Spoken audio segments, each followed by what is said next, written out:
Discuss about chemistry lab instruments. तो कोई भी एग्जामिनर आपसे बाहर से आता है या आपसे कोई पूछता है इंस्ट्रूमेंट के बारे में, तो आप कैसे बताएंगे कौन से इंस्ट्रूमेंट किस पर्पज में यूज होता है। तो यहाँ पर काफ़ी छोटे नैनो इंस्ट्रूमेंट भी रखे हैं, कोई बड़े इंस्ट्रूमेंट भी रखे हैं। तो फर्स्ट ऑफ ऑल मैं आप लोगों को बर्नर के बारे में बता रहा था। तो बर्नर है, उसका प्रयोग क्या किया जाता है कि रिएक्शन को हीटिंग करने के लिए किया जाता है। कुछ रिएक्शन ऐसी होती है डायरेक्टली हो जाती है, कुछ ऐसी है जो हीट के द्वारा रिएक्शन टेक प्लेस करती है।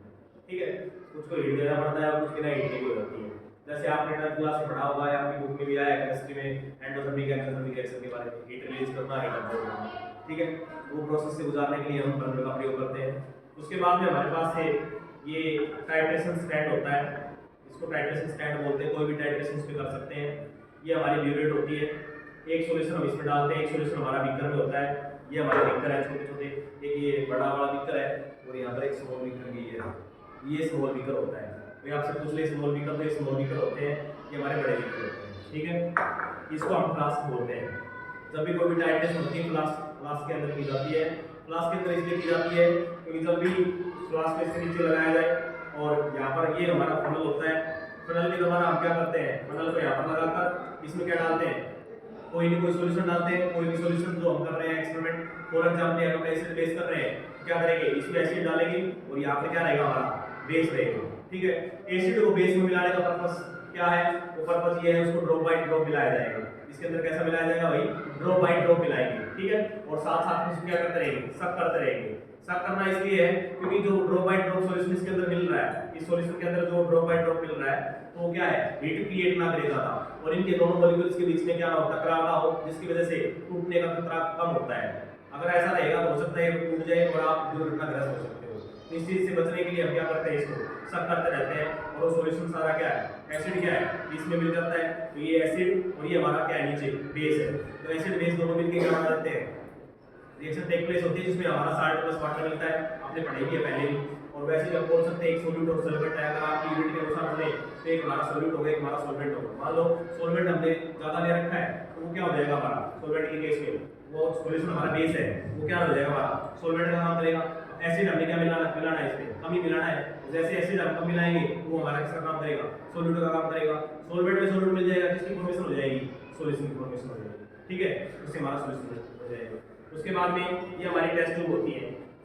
ठीक है, टेस्ट ट्यूब का मतलब किस पर्पस में काम आई। मान लो कोई हमने सॉल्यूशन क्रिएट कर दिया, कोई रिएक्शन करवाई दो चीजों के बीच में, दो रिएक्टेंट के बीच में रिएक्शन करवाई, हमारा प्रोडक्ट आया नहीं। तो प्रोडक्ट नहीं आया, हमने क्या किया, उस प्रोडक्ट को इसके अंदर डाल के, इसके ऊपर कैप आती है, इसके ऊपर कैप लगा के इसको क्या कर दिया, ब्यूरेट स्टैंड में रख दिया। ये ब्यूरेट स्टैंड होता है और हमें पता है कि 2 या 3 घंटे के बाद में रिएक्शन टेक प्लेस होगी। तो क्या करेंगे हम, 2-3 घंटे के बाद में इसको आके देखेंगे हमारी रिएक्शन क्या होगी, कंप्लीट मिलेगी, हमारा सॉल्यूशन हमें मिल जाएगा। उसके बाद हम क्या करेंगे, हमारे सॉल्यूशन को कहीं भी जहाँ भी हमें स्टोर करना हो वहाँ स्टोर करके रख सकते हैं और अपने एग्जामिनर को दिखा सकते हैं। ठीक है, उसके बाद में ये हमारी चाइना डिश होती है। ठीक है, चाइना में टीक बनी होती है, चाइना डिश हमारी। तो एक्सपेरिमेंट जो भी करते हैं कुछ चाइना डिश का एज कटोरी के रूप में इसका इस्तेमाल कर सकते हैं। ठीक है, बर्तन की तरह यूज होता है ये। उसके बाद में ये है हमारे पास में रेस्टोरेंट ब्लू कलर में से डाल रखा है, कॉपर सल्फेट रेसिपी है। ठीक है, लेकिन इस बोतल में क्या है, कोई भी सॉल्यूशन हमने बढ़ाया है बोतल में क्या किया जा सकता है, स्टोर किया जा सकता है। चाहे एसिड स्टोर कर लो, बेस स्टोर कर लो, या कोई भी और भी कोई लिक्विड में मेटल है या लिक्विड में कोई भी साल्ट है वो हम क्या कर सकते हैं, इसके अंदर स्टोर कर सकते हैं। ठीक है, उसके बाद में हमारे पास में ये क्या है, ये हमारे पास में एक प्रकार से सक करने के लिए, ठीक है, जिसको सुकर बोलते हैं इंग्लिश में। ठीक है, सक करने के लिए ड्रॉपर का काम करता है। तो जैसे कोई भी ड्रॉप है वो ड्रॉप ली और क्या करना हमने इसके ऊपर दाएं बाएं डालना है, कहीं भी डालना है ड्रॉप। मान लो कोई सॉल्यूशन लेना है भाई, इसमें मान लो हम सॉल्वेंट ले लेते हैं वाटर और इसके अंदर हमने वाटर के अंदर एसिड ऐड करना है। तो एसिड हमें क्या करना है, मान लो कुछ % एसिड ऐड करना है। तो हम क्या करेंगे, इससे भर लेंगे। इसके ऊपर नंबरिंग भी आती है, ये बिना नंबरिंग की वैसे तो, लेकिन कई बार मेजरमेंट करने के लिए नंबर भी आते हैं। तो उतना जैसे मान लो इसके ऊपर नंबर आया 10, हमने 10 तक उसको क्या कर लिया, फिल कर लिया, ड्रॉप लिया। उसके बाद में क्या किया, इसको दबाया, उसके अंदर चला गया। ठीक है, जाते क्या होगा उसको भी हम क्या करेंगे, सब करेंगे, हमारा सॉल्यूशन तैयार हो जाएगा।